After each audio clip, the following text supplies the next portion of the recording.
ভয়ঙ্কর এক ইতিহাস নতুন প্রজন্মের কাছ থেকে কেন গোপন করে রাখা হয়েছিল, যা জানতে পারলে আপনার মাথা ঘুরে যাবে। একটি সদ্য স্বাধীন জাতির জন্য 1974 সালের দুর্ভিক্ষ একটি অভাবনীয় বিপর্যয়। সেই সময়ের ঘটনার অনেক গুরুত্বপূর্ণ দিন আমাদের একটি গোটা প্রজন্মের কাছ থেকে গোপন করে রাখা হয়েছে। এই প্রজন্ম জানেই না কবি রফিক আজাদ কেন লিখেছিলেন সেই বিখ্যাত উক্তি, ভাত দিয়ে হারামজাদা নাইলে মানচিত্র খাবো। 1974 সালের দুর্ভিক্ষের বাস্তবতা এতটাই ভয়াবহ ছিল যে অনেক মানুষ ক্ষুধার্ত অবস্থায় বেঁচে থাকার জন্য অমানবিক পথ বেছে নিতে বাধ্য হয়েছিলেন। এই সময় বৃহত্তর ময়মনসিংহ সহ বিভিন্ন জেলায় লঙ্গরখানা খোলা হয়েছিল, আর সেখানে মানুষদের জন্য খাবারের ব্যবস্থা করা হয়। তবে সেই খাবার অনেক ক্ষেত্রেই ছিল অপ্রতুল, কখনো রুটি, কখনো কচু সিদ্ধ, আবার কখনো পরিত্যক্ত কচুরিপানা। এই দুর্ভিক্ষের সময় একটি মর্মান্তিক ঘটনা ঘটে, যখন জামিলা খাতুন নামে এক হতভাগা মা তার শিশুকে বাঁচাতে না পেরে পানিতে ফেলে দেন। যদিও সৌভাগ্যক্রমে শিশুটি বেঁচে যায়। এমনই ঘটনা ছিল এই দুর্ভিক্ষের ভয়াবহতার প্রতিফলন। অস্ট্রেলিয়ান সাংবাদিকের প্রতিবেদন অনুযায়ী কিছু নারীকে নিজের কাপড় বিক্রি করে খাবার কিনে ব্যস্ত হয়েছিল। সেই সময় বসন্তী নামে এক নারী তার পোশাক বিক্রি করে খাবার কিনেছিলেন এবং পরে পাতা দিয়ে নিজের শরীর ঢাকার চেষ্টাও করেছিলেন। সেই মর্মান্তিক ছবি প্রকাশিত হয় দৈনিক ইত্তেফাকে, যা দুর্ভিক্ষের ভয়াবহতা প্রমাণ করে।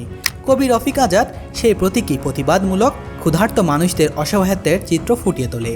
বঙ্গবন্ধু শেখ মুজিবুর রহমানের সময় দেশের শাসন ব্যবস্থা যখন অস্থির হয়ে পড়েছিল, সশস্ত্র বিপ্লবের স্বপ্নের বিভোর তরুণদের এক অংশ তখন সমাজতন্ত্র কায়েমের স্বপ্ন দেখেছিলেন।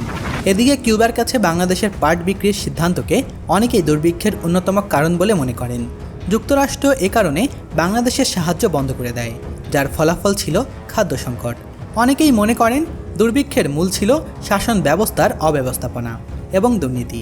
বিখ্যাত অর্থনীতিবিদ অমর্ত্য সেন তার গবেষণায় উল্লেখ করেন যে দুর্ভিক্ষের খাদ্যের অভাব ছিল না, বরং দুর্নীতি ও দুর্নীতিবাজ কর্মকর্তাদের কর্মকাণ্ড পরিস্থিতিকে আরও গুরুতর করে তুলেছিল। প্রায় 6,000 লঙ্গরখানার মাধ্যমে 40 লাখ মানুষের জন্য খাবার ব্যবস্থা করা হয়েছিল। তবে এর মাধ্যমেও দুর্নীতি, স্বজনপ্রীতি ও খাদ্যশস্য অসম বণ্টন ছিল ভয়াবহ রকমের।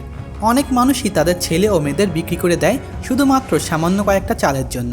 অনেকের স্ত্রী, তরুণীরা পালিয়ে যায় এমন অনেক মানুষের সাথে, যাদের তারা চিনত অথবা চিনত না। বিজয় কৃষ্ণ ত্রিপাঠী বর্ণনা করেছিলেন বাংলাদেশের দুর্ভিক্ষের সময় মানুষটা কতটা মরিয়া হয়ে গিয়েছিল খাবারের খোঁজে। 1974 সালে অক্টোবরে লন্ডনের গার্ডিয়ান পত্রিকায় সরাসরি বঙ্গবন্ধু সরকারকে দায়ী করে লেখে, দুর্ভিক্ষ মূলত মজুতদারি চোরাচালানের কারণেই ঘটেছে। এমনকি সেই সময় সরকারি খরচে বিদেশ থেকে মদ ও সিগারেট আমদানি করা হয়েছিল, যখন হাজার হাজার মানুষ অনাহারে কষ্টে পালাচ্ছিল। দুর্ভিক্ষ চলাকালীন শেখ মুজিবুরের 2 ছেলে সোনার মুকুট পরে বিয়ের ছবি পত্রিকায় প্রকাশিত হয়, যা একই সময় দুর্ভিক্ষে কাঙ্গালের মতো মানুষের ছবি পাশে ছাপা হয়েছিল। এই ঘটনাগুলো কেবলমাত্র সেই সময় দুর্নীতিগ্রস্ত রাজনৈতিক এবং ক্ষমতার অপব্যবহারের উদাহরণ নয়, বরং এটি একটি রাষ্ট্রের আত্মপরিচয় এবং মানবিক মূল্যবোধের গভীর সংকটের প্রতীক।